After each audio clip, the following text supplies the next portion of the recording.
모두들 어서 오세요. 행복은 매우 조금씩 천천히 찾아오는 것 같지만 불행은 한 번에 찾아오는 것 같습니다.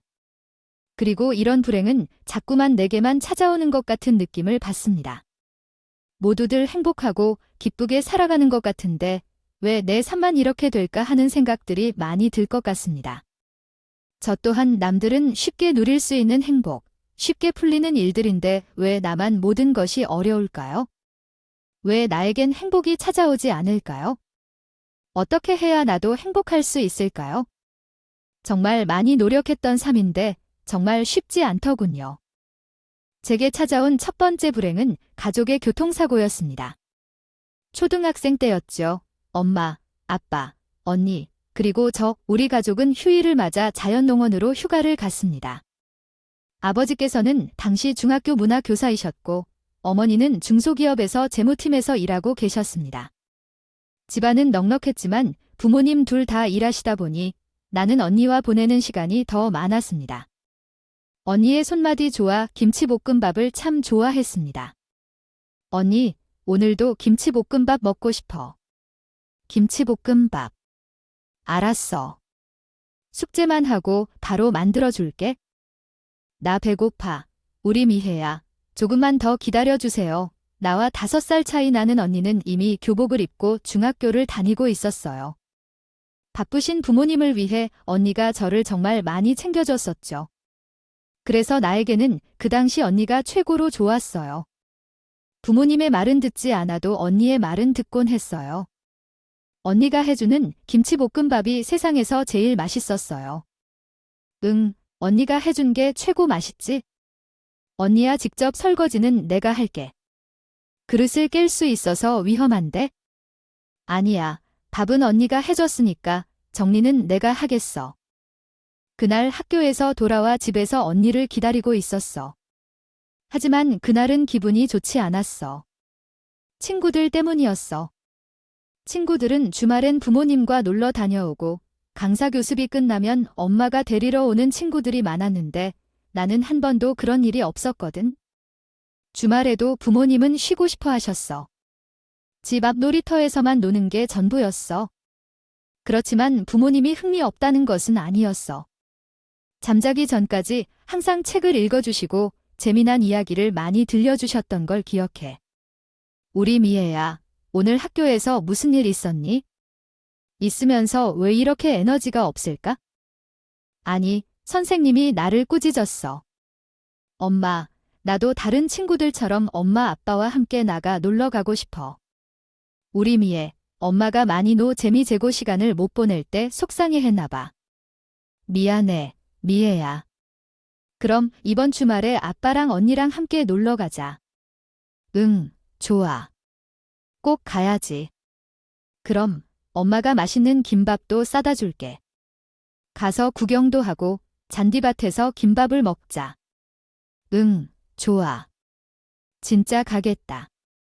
약속할게. 지고 학교 다녔을 때 토요일에도 학교에 공부하러 갔었어. 토요일 아침까지 수업이 있었거든. 수업이 끝나면 학교 정문으로 뛰어갔는데 엄마 아빠 언니가 저를 맞이해줬어.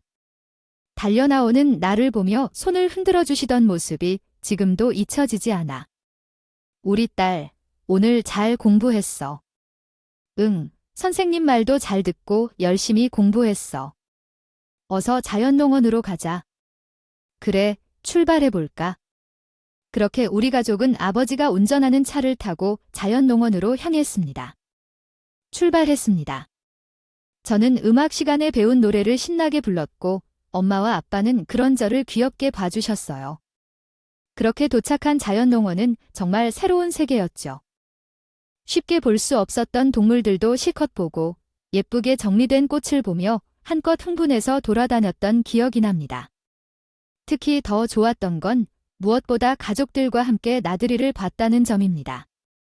내가 지금 보는 것을 우리 엄마와 아빠, 언니도 함께 보고 있다는 신기함. 그리고 제가 느끼는 좋은 감정들을 가족들도 느끼고 있을 거란 기대감 때문에 더 흥분했었던 것 같아요. 실컷 구경하고 엄마가 싸주신 맛있는 김밥과 삶은 달걀과 사이다도 먹고 또 관람차도 타고 집으로 돌아오는 길. 친구들에게 자랑할 게 생겼다며 빨리 월요일이 왔으면 좋겠다고 떠들던 때였습니다. 월요일에 학교 가면 친구들한테 오늘 본 거 다 얘기할 거야.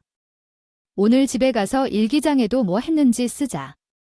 응, 나도 학교 가서 관람차 탔다고 자랑해야지. 그렇게 오늘 하루 있었던 행복한 일들을 다시 생각하며 신나게 집으로 돌아가는 길이었어요. 갑자기 쾅 하는 소리와 함께 저는 정신을 잃었고 깨어났을 때 제 왼손은 붕대가 칭칭 감겨 있었습니다. 그리고 누이와 부모님은 차 사고로 세상을 떠났습니다. 그 뉴스를 들었을 때 정말 믿을 수가 없었어요.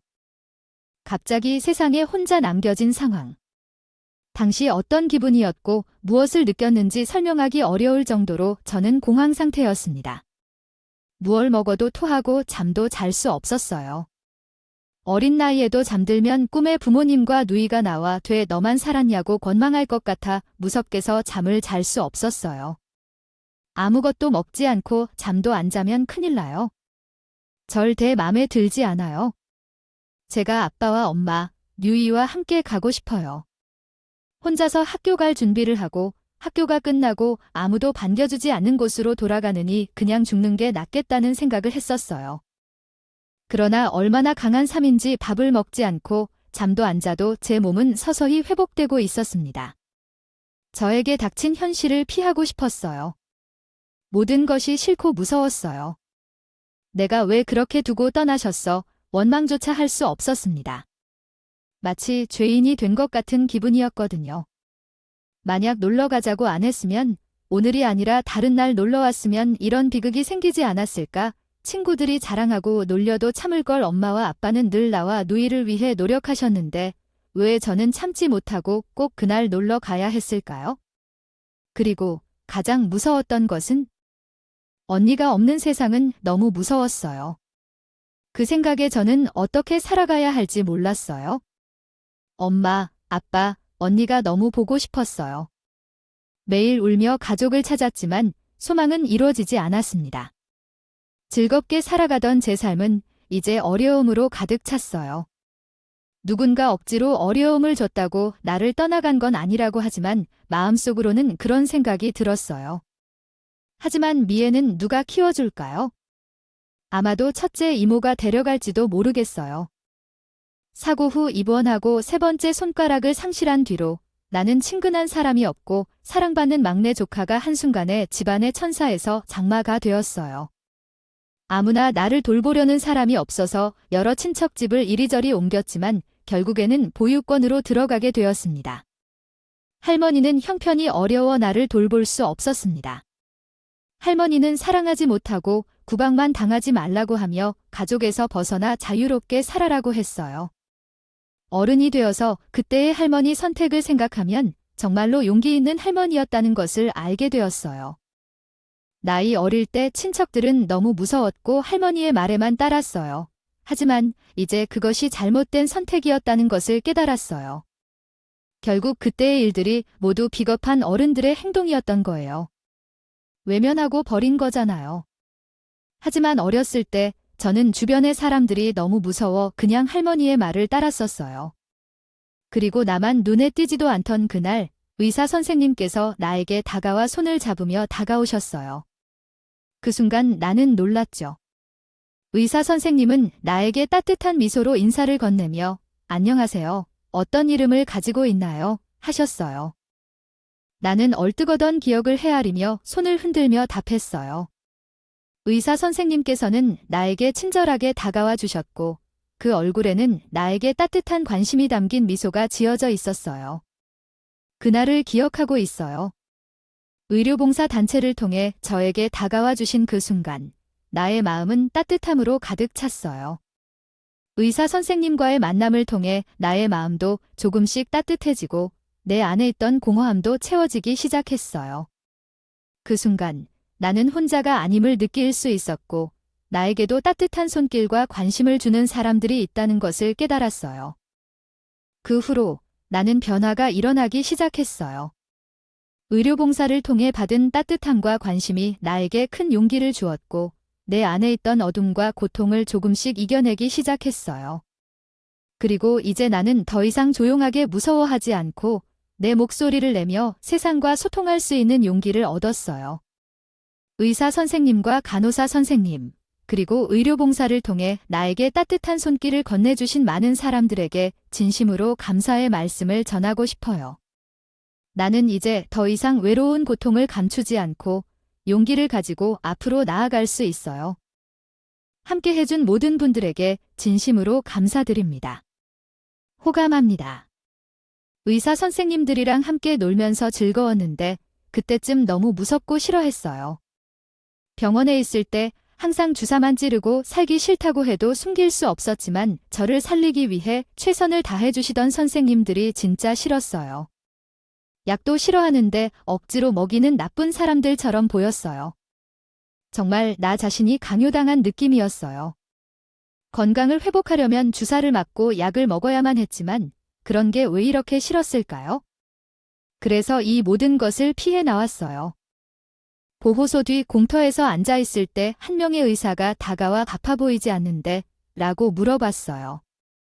고개를 들면 눈이 부시고 그래서 선생님 얼굴이 선명하게 보이지 않았어요. 그런데 그 순간에 그 의사 선생님의 모습이 하늘에서 내려온 천사 같았어요. 얼굴을 자세히 보았는데 꽤 잘생긴 얼굴이었어요. 어렸을 때 잘생긴 사람을 보면 조금 쑥스러울 수도 있지만 그때부터 그 사람과 친해지고 싶다는 마음이 들었어요. 지금 생각해도 어린 시절의 생각이에요. 전에 싫어했던 선생님인데도 마음이 훌쩍 풀렸던 순간들이 있었어요. 지금까지 돌봐주신 선생님들은 모두 할아버지처럼 나이가 많은 사람 외에는 없었는데 그들보다 훨씬 어리고 예쁜 선생님이 아픈 곳이 있는지 물었을 때 마음이 탁 트이는 느낌이었어요. 역시 잘생기고 예쁜 게 최고인 것 같아요.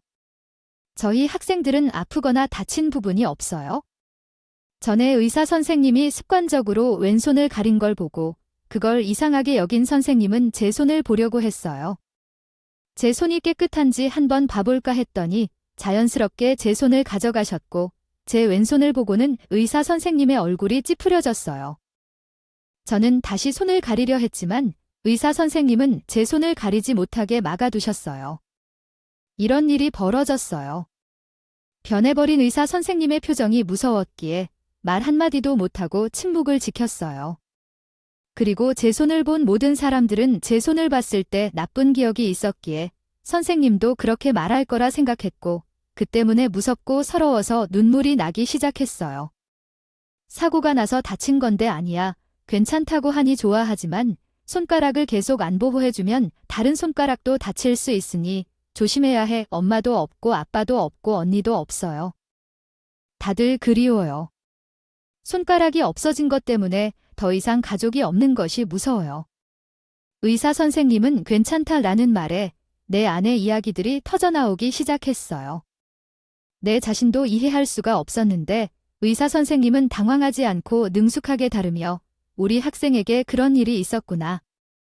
그래서 손을 치료하지 않으면 더 아프게 될 수도 있는데 그러면 큰 주사를 계속 맞아야 하고 쓴 약도 더 많이 먹어야 해요. 큰 주사랑 약이래요.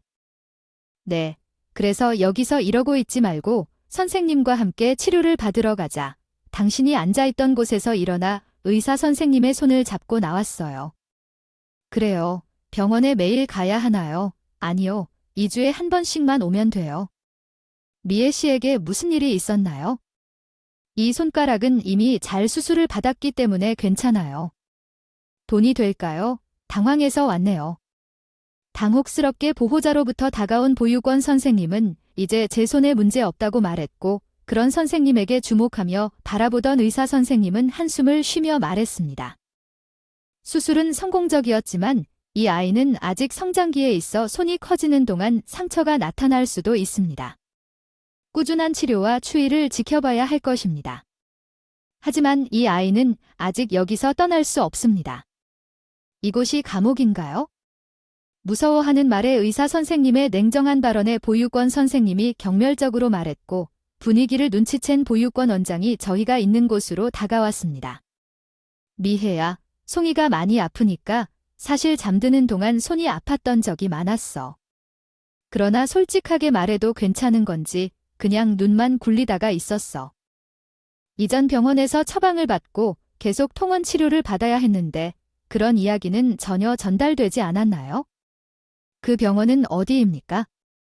환자에게 제대로 처방하지 않는 어떤 병원입니까? 나중에 그 병원에서 봉사해 보았는데 제가 있던 보육원에 많은 후원을 하고 있다는 것을 알게 되었어. 후원이 끊길까 두려웠던 원장이 빠르게 대응하려고 했습니다.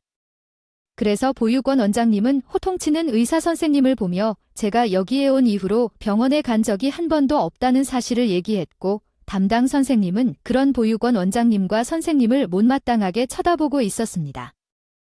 아이돌이 이곳을 나갈 수 없다고 했는데 그게 사실입니까? 아니요, 전혀 그렇지 않습니다.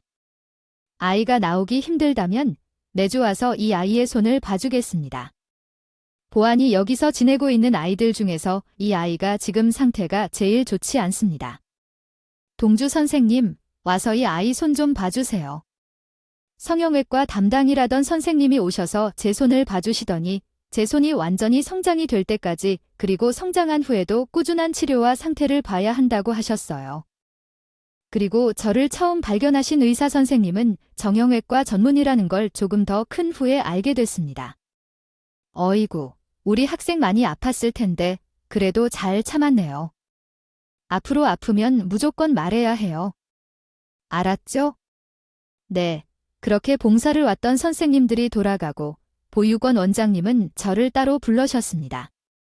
운에 좋구나. 어차피 너가 제대로 치료받지 않으면 우리 보육원이 아이들을 학대한다고 생각할 수 있으니 아파도 참고 치료 잘 받아야 한다. 약도 잘 먹고 알았니? 네, 알겠습니다. 옥구벅 인사를 하고 나왔습니다. 왼손을 똑바로 쳐다봤다. 손가락이 없는 나의 왼손은 언제나 조롱의 대상이었고 그리고 사람들은 나를 불쌍하게 또는 쓸모없게 여기는 이런 창피한 손이었다. 그러나 나의 손을 걱정해주는 사람이 나타났다. 손이 없다고 해서 나를 무시하지 않고 오히려 나를 걱정해주는 사람. 최근 아이들은 이런 때에 인류애를 회복했다는 표현을 쓰는데 나는 차가운 왼쪽 가슴이 조금씩 따뜻해지는 느낌을 받았다. 그리고 정확히 2주일 뒤, 일요일, 의사 선생님은 나를 찾아왔다. 미혜야, 잘 지냈니? 네, 어디 손 좀 볼까? 나는 자신 있게 손을 내밀었고 나의 손을 유심히 보며 치료해주는 의사 선생님의 얼굴을 몰래 살펴봤다. 지난주보다 조금 더 좋아졌네. 약은 잘 먹었어? 네, 미애가 밥도 잘 먹고 약도 잘 챙겨 먹었어요. 정말 잘했어. 앞으로도 계속 그렇게 잘해보자. 네, 2주마다 저를 보기 위해 오시는 의사 선생님을 보고 같이 지냈던 아이들이 시기를 했어. 눈치가 빨랐던 선생님은 혹시 제가 어려운 상황에 처해질까 걱정됩니다면 다른 아이들도 아프게 될지도 몰라. 저는 의사 선생님과 함께 고난을 함께 겪으며 함께 살펴주었다는 것을 깨달았습니다. 처음 의사 선생님을 만난 순간 그분이 하늘에서 온 존재인지도 모른다는 생각이 들었습니다. 의사 선생님을 칭찬받기 위해 최선을 다하고 그분이 오실 때마다 열심히 치료를 받았습니다. 어느 순간부터는 의사 선생님을 기다리며 일어난 일을 모두 이야기하고 칭찬을 받기를 바랐습니다. 부모님과 언니가 돌아가신 후 의사 선생님은 유일한 의지가 되었습니다. 그분이 저를 칭찬해주고 응원해준 것이 큰 힘이 되었습니다. 의사 선생님은 항상 제게 투자해주었고 언제나 제 곁에 계셨습니다. 어린 시절부터 성인이 될 때까지 의사 선생님은 항상 저를 지켜주셨습니다. 어느 날 의사 선생님은 가족을 잃은 교통사고의 희생자였음을 알게 되었습니다. 그 순간 그분을 더 깊이 이해하고 존경했습니다. 아, 아마도 우리 아들도 지금 살아있었으면 미안 아이가 되었을 거야. 살아있었으면 지금 죽은 거야. 그런 생각만 하고 있었어요. 선생님의 표정이 너무 슬프게 보여서 말하지는 못했어요. 정말 큰 트럭이 신호를 무시하고 우리 아들을 친 사건이었어요. 그리고 그 트럭 운전자는 도망가 버렸어요. 결국 운전자는 잡혔지만 우리 아들은 세상을 떠났어요. 트럭 운전자는 우리 앞에서 무릎을 꿇고 미안하다고 했지만 이미 우리 아들은 세상에 없었으니까. 그러면 운전을 제대로 해야지, 속도를 줄였어야지, 안 그래야 했어요. 우리 가족의 사고는 중앙선을 넘어간 음주 운전자 때문이었어요. 그 운전자는 다치긴 했지만 멀쩡하게 살아날 거예요. 지금은 아마 그 사건을 잊고 살아갈 거야. 의사 선생님의 아들을 친 그 트럭 운전자도 비슷할 것 같아. 너무 화가 나서 소리를 질렀어요. 그런 나쁜 사람들은 처벌받아야 해요. 저는 용서하지 않을 거예요. 미아가 훌륭한 사람이 되도록 도와주기로 약속했어요. 그리고 의사 선생님은 큰 손으로 제 손을 꽉 쥐었습니다. 그 손이 우리 아버지의 손처럼 느껴졌어요. 눈물이 찔끔 났어요. 하지만 선생님 앞에서 눈물은 보이지 않았습니다. 제가 울면 선생님이 너무 속상해 할 것 같았거든요. 저도 한 살 한 살 나이가 들면서 눈치도 빨라지고 이럴 땐 가만히 있는 게 좋다는 걸 배우고 있었거든요. 그리고 선생님 손에서 전해지는 온기가 너무 좋아 그 손을 놓기 싫었습니다. 부모님이 돌아가시고 이렇게 진심을 다해서 저를 챙겨주는 어른은 의사 선생님이 유일했거든요. 다시 만난 부모님 같았습니다. 내가 우리 미애한테 별 얘기를 다 하네. 괜찮아요, 선생님. 오늘 들은 얘기는 비밀로 할게요. 고마워. 그러면서 제 머리를 쓱쓱 쓰다듬어 주시는데 너무 기분이 좋았습니다. 정말 부모님께 칭찬받는 기분이었어요. 그날을 기점으로 저는 의사 선생님을 기쁘게 할 수 있는 일이 뭐가 있을까 늘 생각했고 또 어떤 일을 해야 의사 선생님이 또 나를 칭찬해 주실까 늘 그 생각뿐이었어요.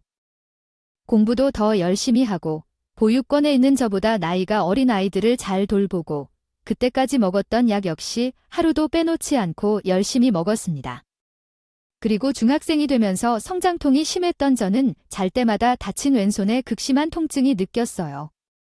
이 얘기를 하자 보육원 선생님은 저를 보고 의사 선생님이 보고 싶어 꾀병을 부리는 거라며 의사 선생님에게 연락하지 않았고 보육원 원장님도 바쁘신 분이라 말 듣기 귀찮다고 무시했습니다. 그리고 선생님이 오는 월요일에 저는 선생님을 보자마자 손이 너무 아프다고 울면서 소리쳤습니다. 언제부터 그래? 지난번 선생님이 떠나고 나서부터 밤마다 아프다. 하지만 아무도 믿어주지 않았습니다. 부은 손을 보고 의사 선생님은 화를 내며 입원을 시켰습니다. 더러운 이불 속에서 살던 저에게 깨끗한 병원 침대는 참으로 행복한 변화였습니다. 선생님이 매일 병실에 찾아와 주신 것이 가장 기쁜 일이었습니다. 선생님이 나를 위해 병원에 온 것을 알게 되었을 때 정말 감동적이었습니다. 그것은 그냥 봉사활동이 아닌 특별한 관심이었습니다. 거기에 선생님의 따뜻한 배려가 계속해서 내게 힘을 주었습니다. 고민이 생기면 항상 의사 선생님에게 상담을 해왔어요. 어떤 비밀도 오직 의사 선생님에게만 말했고 그 결과 보육원에서 잔소리하는 사람이 없어졌어요. 이유는 같은 방을 쓰는 친구를 통해 알게 되었어요. 다른 선생님들이 아이들을 관리하는 방법을 비밀리에 제보하려고 했는데 의사 선생님이 막아주셨어요. 그 후로 여자 아이들에게 생리대도 잘 챙겨주고 더 이상 무시하던 선생님을 더 이상 보지 않아도 된다는 소식을 들었을 때 정말 기뻤어요.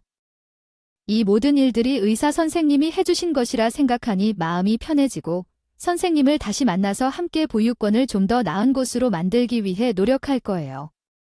선생님으로부터 안겨졌습니다. 나는 그렇게 다루기 싫은 나를 적극 취급하지 않았습니다. 선생님 역시 내 어깨를 껴안아 주었습니다. 오늘은 미애에게 중요한 얘기가 있다고 해서 함께 원장실로 들어갔습니다. 이 중요한 이야기는 무엇일까요? 내 손 상태가 여러분 이상적이지만 더 이상 의사 선생님이 필요 없다는 말을 할까봐 겁이 났습니다. 너무 무서워서 움찔거리며 원장실로 들어간 동안 의사 선생님은 정말 예상 못했던 말을 꺼내 주었습니다. 미애를 입양하려고 합니다. 입양 절차 확인을 위해 왔다. 나는 너무 놀랐고 말을 못했습니다. 아, 이러다가 의사 선생님이 내 아빠가 될 거 아니겠어요.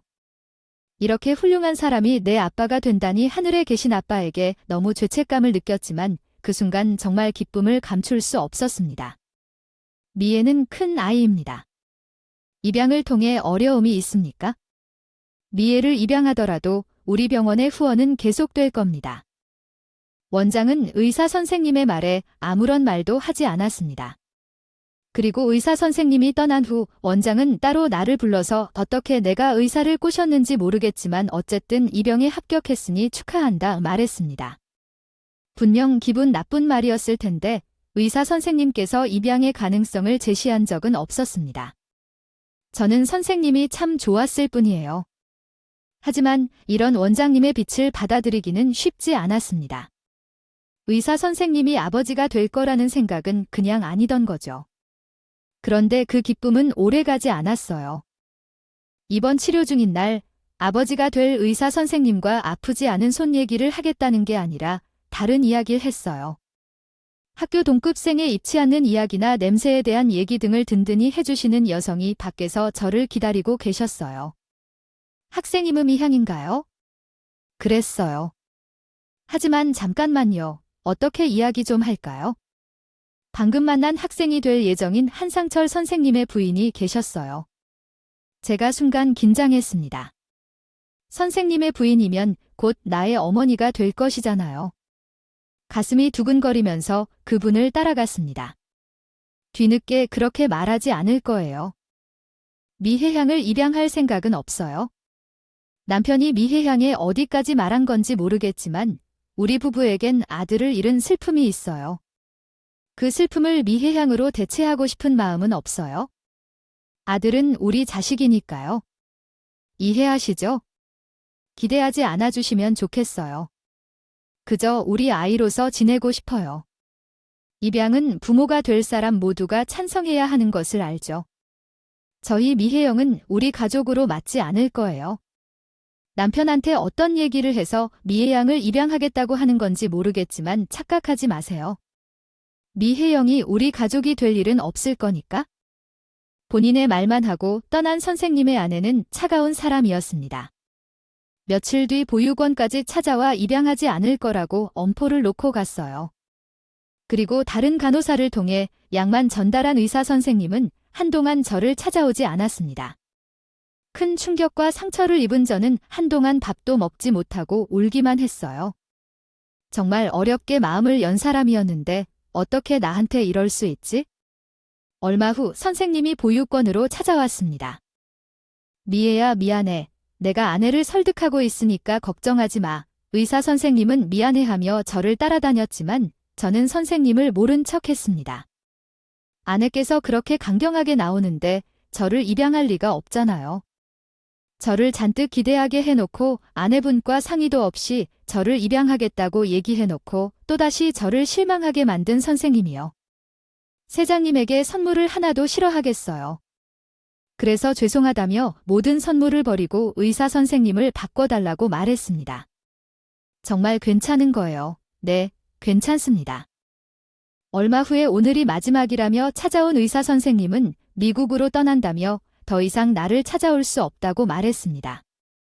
하지만 나는 척도 하지 않았어요. 나를 버리고 도망가는 것처럼 보였거든요. 그래서 의사 선생님은 떠나고 몇 년 후에 나는 성인이 되어 보육원을 나와 독립했습니다.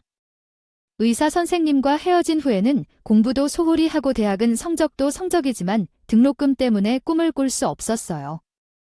보육원에서 나오자마자 일자리를 찾기 시작했지만 취업도 쉽지 않았습니다. 쓰레기 분리장에서 일자리를 구한 후에는 열심히 일해 돈을 모았습니다. 돈을 모아 작은 단칸방을 얻은 후 시골 신문사에서 일을 시작했습니다. 기자님, 여기 좀 오셔야 할 것 같아요. 무슨 일인가요? 하수도가 넘치는데 부총리 신고했지만 아무런 조치를 취하지 않는다고 하네요. 정확한 위치를 보내주세요. 네, 그 일은 어렵지 않았습니다. 주민들의 제보를 정리해서 기사를 쓰는 일이었죠. 기자들에게 전달해야 했던 일이었어요. 그래도 가끔 취재하러 오지 않는다고 전화해서 난리를 피우는 사람도 없지 않았어요. 하지만 더럽고 냄새나는 쓰레기장에서 일하는 것보다 훨씬 편하고 쉬운 일이었어요. 미애 씨, 오늘 일 몇 시에 끝나요? 저는 이제 퇴근하려는데요. 지금 주제 가는 곳이 미애 씨 집 근처인데 같이 가실래요? 네, 좋아요. 집에 가려고 했지만 기자의 꼬임에 넘어가 얼떨결에 취재하는 것까지 따라갔던 저는 그날 기자라는 직업이 정말 멋진 직업이라는 걸 다시 한번 깨달았고 그뿐만이 아니라 함께한 이 기자님이 직업과 사람으로서도 멋진 남자라는 걸 알게 됐어요. 어때요? 저 정말 멋있죠? 네, 그렇네요. 저 이거 말고도 멋진 모습 더 많아요. 우와, 좋으시겠다. 궁금하지 않아요. 제 모습 글쎄요. 또 어떤 모습이 있는데요? 그렇게 우리는 연애를 시작했고 결혼까지 골인했습니다. 하지만 결혼도 쉽지 않았어요. 손가락뿐만 아니라 가족도 없이 홀로 세상에 남은 저를 시부모님은 반기지 않으셨죠. 하지만 남편의 설득 덕분에 결혼할 수 있었고 부모님이라 생각하고 정말 시부모님께 잘해드렸어요. 이런 저를 보고 시어머니의 마음도 많이 풀어주셨죠. 미혜야, 덕분에 이런 호강도 다 해본다 아니에요. 어머니 광고 보고 어머님께 꼭 보여드리고 싶었어요. 그동안 얼마나 고생이 많았니. 나도 미의 친어머니가 되도록 노력해볼게. 알았지? 네, 감사해요. 어머니 얼른 집으로 가자. 어머니가 저녁해줄게네. 하지만 저는 정말 복도 지지리도 없는 사람입니다. 제 불행은 쉽게 저를 놔주지 않았어요. 취재를 떠난 남편이 돌아오는 길에 교통사고로 생을 마감했어요. 그때 첫째 아들이 10살, 둘째 아들이 6살이었어요. 저는 모든 가족을 교통사고로 잃고 말았습니다. 너 때문에 우리 아들들이 죽은 것이며 내 부모도 모자라 우리 아들까지 죽게 만드니 속이 시원하니 다시는 우리 앞에 나타나지 말아라. 약기 시도인가. 그렇게 남편은 떠나고 아들들과 함께 시어머니께 버려진 저는 더 이상 신문을 다닐 수 없었습니다. 신문사가 너무 불편했어요. 오히려 다른 기자분들은 제 잘못이 아니니 너무 상심하지 말라고 했지만 신문사에 출근할 때마다 남편이 생각나서 자리에 앉아있을 수 없었어요. 그래서 아들들을 데리고 그 동네를 떠나 다시 서울로 올라왔습니다. 또 어떤 모습이 있는데요? 그렇게 우리는 연애를 시작했고 결혼까지 골인했습니다. 하지만 결혼도 쉽지 않았어요. 손가락뿐만 아니라 가족도 없이 홀로 세상에 남은 저를 시부모님은 반기지 않으셨죠. 하지만 남편의 설득 덕분에 결혼할 수 있었고 부모님이라 생각하고 정말 시부모님께 잘해드렸어요. 이런 저를 보고 사람이 많고 붐비는 곳에서 지내다 보니 우울함을 흩어낼 수 있을 것 같다는 생각이 들었습니다.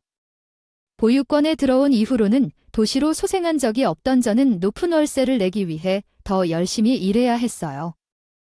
그리고 다른 어떤 것도 제게 괴로움을 주었던 것은 둘째 아들이 선천적으로 심장이 약하게 태어났다는 사실이에요. 둘째 아이를 임신했을 때 쉬지 않고 일만 해온 나 때문에 아이가 이런 상황에서 태어난 것 아닌가 하는 생각이 항상 들어 자책하며 살았습니다. 고가의 월세와 생활비, 그리고 둘째 아들까지 쉴 틈이 없었어요. 어릴 적에 바쁜 부모님을 보며 내가 어떻게든 아이들과 시간을 함께 보내야겠다고 생각했는데 오히려 부모님보다 더 바쁜 엄마가 됐어요. 용호야, 동생이랑 점심에 빵이랑 우유 먹으면서 알았지. 엄마는 오늘도 밤에 들어와. 미안해. 대신 이번 주 일요일엔 엄마랑 용성이랑 같이 놀러 가자. 이번엔 정말 갈 수 있겠어. 정말로, 맞지? 어디로 놀러 갈까? 용호는 어디든 좋다니까 우리 용우가 가고 싶은 대로 갑시다. 아싸, 흥분돼. 내일은 학교 가서 자랑하자. 용성이 약 싫어해도 약 줘야 해야지. 알겠지? 알겠어요. 아님, 지난번처럼 용성이가 또 엄마가 없을 때는 용호가 용성이를 지켜줘야 해. 알겠지요? 네, 알았어요. 엄마가 나중에 돌아올 테니 집에서 만나요. 맛있는 것도 사다 오겠어요. 아직 어린 첫째 아들에게 할 일을 시키는 게 너무 죄송하고 서글퍼했어요. 하지만 어쩔 수 없는 일이라고 합리화하며 일을 하러 다녔습니다. 둘째 아이를 병원에 데리고 갈 때마다 의사 선생님이 너무 말랐다고 음식을 많이 먹이라고 했지만 넉넉하지 않은 상황으로 아이들에게 좋은 것을 줄 수가 없었어요. 고기도 마르고 달걀과 햄을 사는 것도 망설였지만 겨우 하나 살까 말까 했어요. 그날은 통장을 보며 이번 달 월세를 어떻게 내야 할지 걱정했던 날이었습니다. 함께 일하는 동료가 솔직한 제안을 했는데 미애 씨, 간병인 일 해보는 거 어때요? 현재 일보다 돈도 많이 벌고 아이들과 함께 있을 수 있는 시간도 늘어날 테니까 나는 이미 아이 돌보는 일을 하고 있어서 미애 씨가 하면 좋을 것 같다고 얘기했어요. 어떻게 생각하세요? 해보실래요? 저는 망설이기는 했지만 해보기로 했어요. 간병인으로서의 생활은 쉽고 어려웠던 경험이 있었습니다. 돌보는 분의 취향을 모두 맞춰야 했고 성인을 혼자 목욕시켜주는 것이 정말 힘들었습니다. 그러나 통장에 있는 잔고를 보며 두 아들을 위해 그리고 자신을 위해 더욱 힘을 내 일을 했습니다. 보육원에서 두 아들을 돌보고 혼자 살기 시작했을 때 자신을 충분히 돌보지 않았던 20년을 돌이켜보게 되었습니다. 자신을 돌보는 것은 화장을 잘하는 것이 아니라 자기 자신을 진심으로 챙기는 것이라는 것을 깨닫게 되었습니다. 두 아들에게 매일은 아니지만 일주일에 한 번은 고기 반찬을 해주는 것이 제게 큰 행복을 줬습니다. 부모님이 어렸을 때 우리 미애가 먹는 것만 봐도 배부르다라고 했던 말의 의미를 이해하게 됐습니다. 그러나 나를 돌봐주던 어르신은 제가 간병을 시작한 지 6개월도 되지 않아 돌아가셔서 다시 일자리를 찾아야 했습니다. 어디서 무슨 일을 하면서 두 아들과 행복하게 살 수 있을지 고민과 걱정이 많았습니다. 장례식장에서 장례를 치르고 음식을 먹고 있을 때 어르신의 둘째 딸이 찾아와서 새로운 직장을 찾았어요 하니 이제 다시 찾아야 해요. 미애 씨가 우리 아버지를 너무 잘 돌봐줘서 너무 고마웠어요. 그래서 미애 씨 아직 일자리를 못 찾았으면 제가 소개시켜주고 싶어요. 괜찮으세요? 무슨 일인가요? 다 좋아요. 우리 남편의 거래처 회장님이세요. 몸이 안 좋다는 얘기를 들었거든요. 간병인을 찾고 있다고 하셨어요. 그래서 미애 씨가 생각나서 얘기해보는 거예요. 회장님 댁은 평창동이고 아마 저희가 줬던 월급보다 2배 정도는 더 받을 수 있을 거예요. 해볼래요? 당연히 하겠다고 했어요. 지금도 꽤 많은 월급을 받았는데 그 월급의 2배라니 처음 가보는 평창동이라는 곳, 그곳에서 제일 큰 집에서 일을 할 거라고 생각하니 긴장되면서 우리 둘째에게 더 좋은 음식과 약을 먹일 수 있다는 생각에 묘하게 흥분하기 시작했습니다. 안녕하세요. 오늘부터 간병인으로 일하게 된 정미애입니다. 어서 오세요. 자신을 집사라고 소개한 남자는 어떤 일을 해야 하는지 자세하게 설명해 주었고 전보다 더 빨리 퇴근해서 아이들과 함께 할 수 있는 시간이 다행이라고 생각하며 집을 둘러봤습니다. 계속 회장님 옆에 있을 필요는 없고 여기 벨이 울리면 그때 들어가서 회장님이 시키시는 일을 하시면 됩니다. 네, 우리는 회장님 목욕을 도와주시는 분은 따로 있습니다. 그래서 목욕까지는 해주실 필요가 없어요. 알겠습니다. 그러나 나를 돌봐주던 어르신은 제가 간병을 시작한 지 6개월도 되지 않아 돌아가셔서 다시 일자리를 찾아야 했습니다. 어디서 무슨 일을 하면서 두 아들과 행복하게 살 수 있을지 고민과 걱정이 많았습니다. 장례식장에서 장례를 치르고 음식을 먹고 있을 때 어르신의 둘째 딸이 찾아와서 저희는 베리가 소환되기를 대기하고 있습니다. 하지만 집사가 회장님의 점심 식사를 가져다 드리고 다 드실 때까지 기다려야 한다고 했습니다. 조용히 문을 열고 들어간 방은 제 집 전체보다도 큰 방이었습니다. 회장님은 잠에서 깨어나 날카로운 눈빛으로 생겼고 안녕하세요. 새로운 감정인입니다. 점심 준비할게요 하라고 말씀하셨습니다. 식사를 준비해 올리고 정리하는 동안 갑자기 회장님이 제 손을 잡으셨습니다. 저는 어머니의 죽음 이후 아버지와 두 아들을 키우는 간병인이었고 어느 날 평창동 대저택 사는 회장님은 돌봐야 했습니다. 그 순간 회장님의 얼굴을 보니 익숙한 주름들이 보였고 그는 갑자기 아빠라고 저를 부르기 시작했습니다. 그 순간 나는 아버지가 30년 전에 죽어버렸다는 사실을 잊을 뻔했습니다. 아빠, 사장님 D라고 말하는 회장님과의 만남은 저에게 큰 충격이었습니다. 회장님은 나의 어릴 적 보육원에서 나의 손을 치료해 주신 의사 선생님으로서 깜짝 놀랐습니다. 지난 시간 동안 건강하고 잘 생기셨던 선생님의 모습이 아파서 홀로 눕고 계시는 걸 보니 가슴이 아팠습니다. 선생님, 먼 나이로 미국을 가거나 매우 힘들었던데 어떻게 해야 하죠? 선생님, 미애야, 아빠 괜찮아요. 울지 마시고 일어나 봐요. 이렇게 우리는 서로를 안아주며 잠시 침대에 누워 가만히 있었습니다. 식사 시간이 다 되었지만 나가지 않자 집사님이 방으로 들어와 우리 모습을 보고 깜짝 놀랐어요. 회장님은 집사님을 진정시키고 저희 사이를 천천히 설명했어요. 그동안 어떻게 지내셨어요? 놀랍게도 보육원에서 떠난 후 신문사에서 남편을 만났는데 남편도 교통사고로 잃은 일이 있었어요. 지금은 두 아들과 함께 살고 있는데 둘째 아들이 아프단 얘기까지 했습니다. 선생님과의 어린 시절 이야기를 나누며 마치 그때로 되돌아간 것처럼 느껴졌고 선생님의 힘든 모습을 보며 다시 한번 눈물이 나왔습니다. 괜찮으시다고요? 긴만에 우리 미애 손 좀 봐볼까요? 계속 치료 잘 받았어요. 긴만에 전해지는 포근한 온기 속에서 지난 시간 동안 긴장하며 살아온 삶에 대한 보상을 느낀 기분이었습니다. 미국으로 가셨는데 어떻게 지내셨어요? 미국에서도 계속 의사로 지내던 선생님은 환자로 만났던 분들에게 큰 투자를 받아 바이오 회사를 설립했다고 하셨어요. 회사가 번성하여 수조 원의 이익을 올리셨고 한국에 오신 후 제일 먼저 한 일이 저를 찾으시는 일이었다고 하셨어요. 당신을 너무 만나고 싶었어요. 당신에게 용서를 구해야 한다고 항상 생각했어요. 한국에 오셔서 제일 먼저 보육원을 찾으셨더니 저는 이미 그곳을 떠난 상태였는데요. 제공해주신 주소로 찾으러 갔지만 그곳에도 제가 없었습니다. 수많은 조사를 해봤지만 찾을 수 없었던 저를 이렇게 다시 만나게 되다니 정말 감동적이에요. 얼마나 많이 고생했을까요? 이제 안정될 거예요. 선생님께서는 처음 만났을 때처럼 제게 희망과 위로의 말씀을 걸어주셨습니다. 저를 돌봐주시며 겪어온 어려움을 가엾이 여기시는 선생님께서는 제게와 두 아들에게 새 집을 선물해 주셨습니다. 맨날 딸이고 나에게 유일한 자식이야. 내 딸이 이렇게 어렵게 사는 걸 볼 수 없어 이렇게 말씀하시며 대기가 길어 만날 수 없었던 심장 전문의도 없는 것 같다고 하셨어요. 덕분에 쉽게 만날 수 있었죠. 둘째 아들은 꾸준한 치료로 점점 건강이 좋아졌고 누구 닮았는지 바이올린의 소질이 있던 첫째 아들은 그렇게 갖고 싶어 했던 바이올린도 샀고 좋은 선생님 밑에서 교육도 시작했습니다. 그리고 제일 좋았던 것은 아이들에게 다시 할아버지가 생겼다는 것이죠.